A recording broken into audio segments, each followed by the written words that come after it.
Cleopatra, the last pharaoh of Egypt. Introduction. Cleopatra VII Thea Philopator, often simply known as Cleopatra, was the last active pharaoh of Ptolemaic Egypt. Her life was marked by her intelligence, charm, political savvy, and a series of tumultuous events that intertwined her fate with that of Rome. Early life. Born in 69 BC, Cleopatra was a member of the Ptolemaic dynasty, a family of Macedonian origin that ruled Egypt after the death of Alexander the Great. As was common in the Ptolemaic line, intermarriage was frequent, and Cleopatra was the product of such a union. She was well educated, fluent in multiple languages, and was known for her diplomatic prowess. Rise to power. At the tender age of 18, Cleopatra inherited the throne of Egypt, co-ruling with her 10-year-old brother, Ptolemy XIII. However, internal strife and power struggles led to Cleopatra being exiled. It was during this exile that she met the Roman general Julius Caesar. Alliance with Julius Caesar. In a bold move, Cleopatra had herself smuggled into the palace in Alexandria wrapped in a rug, or, in some accounts, a linen sack, to meet Caesar personally, thereby avoiding her enemies. This meeting began an intimate relationship that resulted in a son, Caesarion, meaning Little Caesar.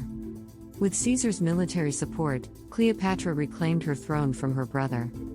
Caesar's presence in Egypt, combined with his relationship with Cleopatra, further strained Rome's relationship with Egypt. The Roman Triumvirate. Following Caesar's assassination in 44 BC, Cleopatra returned to Egypt.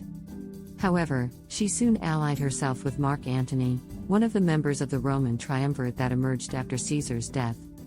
Their relationship was not just political, they also became lovers, and had 3 children together. Mark Antony's involvement with Cleopatra angered his fellow triumvir, Octavian, the future Roman Emperor Augustus, leading to propaganda wars in Rome. Antony eventually separated from his Roman wife, Octavia, and married Cleopatra, a move that deeply offended Rome. The Battle of Actium and death. The tensions culminated in the Battle of Actium in 31 BC, a naval confrontation between Octavian and the combined forces of Cleopatra and Mark Antony. Cleopatra and Antony's defeat was crushing. Fearing capture and humiliation, Mark Antony took his life by falling on his own sword. Upon hearing the false news of Cleopatra's suicide, Mark Antony stabbed himself but lived long enough to learn the truth. He was brought to Cleopatra, dying in her arms. Cleopatra, stricken with grief and facing Octavian's capture, ended her life. Historical accounts differ on how she died, with the popular belief being that she allowed herself to be bitten by an asp, a venomous Egyptian serpent. Legacy. Cleopatra's death marked the end of pharaonic rule in Egypt, as the country became a Roman province. Her life has inspired countless plays, movies, and artworks, with William Shakespeare's Antony and Cleopatra being one of the most famous renditions of her story.